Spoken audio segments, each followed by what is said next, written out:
Conditions का इस्तेमाल करके हम प्रोग्राम का फ़्लो जो है उसको चेंज करते हैं। हम फॉर एग्ज़ाम्पल कुछ कंडीशन लगाते हैं, अगर वो कंडीशन ट्रू होगी तो हम एक स्पेसिफिक एक्शन करना चाहते हैं, और अगर वो फॉल्स होगी तो हम कोई और एक्शन करना चाहते हैं। ठीक है, अब इसको एग्जांपल से ले लेते हैं, और सबसे पहले मैं एक यहाँ पे एक वेरिएबल क्रिएट कर देता हूँ एज का। ठीक है, और मैं इसके अंदर एज 18 ऐड कर देता हूँ। ठीक है, अब इस एज पे बेस करते हुए मैं कुछ प्रिंट करवाना चाहता हूँ। तो इफ़ कंडीशन के लिए जो सिंटैक्स यूज़ होता है, आप इफ़ की कंडीशन इस तरह से लिखते हैं और फिर कर्ली ब्रेसेस के अंदर जो भी कोड रन करना होता है वो लिखते हैं। If age is less than 20, तो मैं क्या करना चाहता हूँ कि मैं यहाँ पे कंसोल करवाना चाहता हूँ that you are a boy.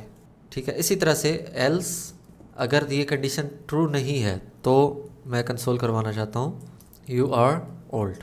तो इस तरह से इफ़ और एल्स की कंडीशंस अगर हमारे पास यहाँ पे 18 होगा तो यहाँ पे you are a boy print हुआ है, और अगर मैं इसको इसकी वैल्यू को ज़्यादा कर दूंगा तो ये यहाँ पे आ जाएगा यू आर ओल्ड। अब अगर मैं ये चाहता हूँ कि ओल्ड जो है वो सिर्फ हो ग्रेटर देन 45 पे, तो एल्स इफ़ की कंडीशन अवेलेबल होती है, और उसके अंदर हम क्या कर सकते हैं, as for example age is greater than 45। अगर एज ग्रेटर देन 45 होगी तो you are old, and otherwise अगर ये दोनों ट्रू नहीं है, अगर एज 20 से कम भी नहीं है और 45 से ज़्यादा भी नहीं है, मतलब 20 के और 45 के दरमियान में है, तो फिर हम यहाँ पे कंसोल करवाते हैं दैट यू आर यंग। तो यहाँ पे हमारे पास आ रहा है you are young because this is 30। इसको अगर मैं यहाँ पे 60 कर दूँगा तो अब क्या होगा, यू आर ओल्ड। इसी तरह से हमारे पास कंडीशन जो है उसके अंदर स्विच स्टेटमेंट अवेलेबल है जावास्क्रिप्ट के अंदर। तो स्विच स्टेटमेंट के लिए सबसे पहले मैं एक वेरिएबल बना लेता हूँ, और मैं इसको रखता हूँ position, and position is first. कि आपकी क्लास के अंदर कौन सी पोजीशन आई है वो उसको यहाँ पे मैंने ले लिया फर्स्ट पोजीशन। अब इस पे बेस करते हुए मैं कुछ प्रिंट करवाना चाहता हूँ, तो स्विच की स्टेटमेंट अवेलेबल है, स्विच।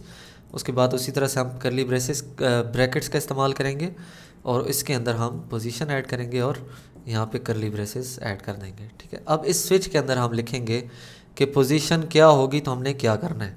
सबसे पहले हम केस लिखते हैं। स्विच के अंदर क्या केस होता है, केस के अंदर मैं लिखता हूँ फर्स्ट, कि अगर तो पोजीशन फर्स्ट है तो क्या करना है, प्रिंट करवाना है you stood first in class. ठीक है, यहाँ पे याद रहे कि सेमी कॉलन नहीं यूज़ होगा, कॉलन यूज़ होगा। अच्छा, इसी तरह से अगर तो पोजीशन सेकंड आई है, केस 2, तो मैं यहाँ पे तो मैंने यहाँ पे एक और मैसेज प्रिंट करवा दिया। इसी तरह से केस 3 हम ले लेते हैं, you stood third in class.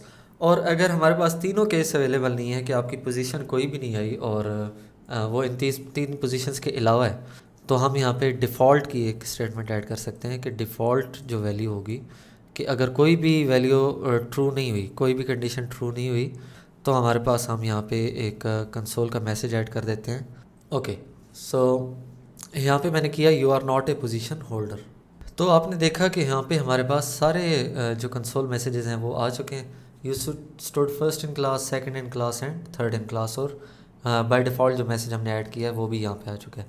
And the reason is because कि हमने केसेस के अंदर ब्रेक की स्टेटमेंट नहीं ऐड की। सो हमें यहाँ पे अगर तो केस 1 मिल जाता है तो उसके बाद हमने इसको ब्रेक कर देना है, और इसको ब्रेक कर देंगे अगर, तो अब हमारे पास जब इसके अंदर इसको मैंने रन किया तो you stood first in class, तो ब्रेक की स्टेटमेंट ऐड करना इसके अंदर ज़रूरी है। अच्छा, अब इसकी पोजीशन को मैं यहाँ पे कर देता हूँ सेकंड, तो यहाँ पे आ जाएगा second in class, third in class, and then अगर मैं यहाँ पे फॉर एग्जांपल 10 ऐड कर देता हूँ तो you are not a position holder in your class. ठीक है, तो इस तरह से स्विच की स्टेटमेंट्स ऐड होती हैं और हम स्विच के केसेस इस्तेमाल। अब इफ़ एल्स और स्विच के दरमियान में आपने डिसाइड करना होता है कि आपने कौन सी पोजीशन है, कौन सी कंडीशंस को यूज़ करना है। तो स्विच स्टेटमेंट आमतौर पे इस तरह के केसेस के लिए यूज़ होती है जिसमें आपके पास सर्टन वैल्यूज़ होती हैं, जिस तरह 1 2 3 है, तो आपने इसकी बेस पे कुछ एक्शन करना है तो आप इसको यूज़ कर सकते हैं। अब जो लास्ट कंडीशन है वो है टर्नरी ऑपरेटर। टर्नरी ऑपरेटर सिर्फ अगर आपके पास सिर्फ 2 कंडीशंस हैं और या एफ है, इफ़ है या एल्स है, उसमें एल्स इफ़ का कोई कंडीशन नहीं है, तो फिर हम टर्नरी ऑपरेटर भी यूज़ कर सकते हैं।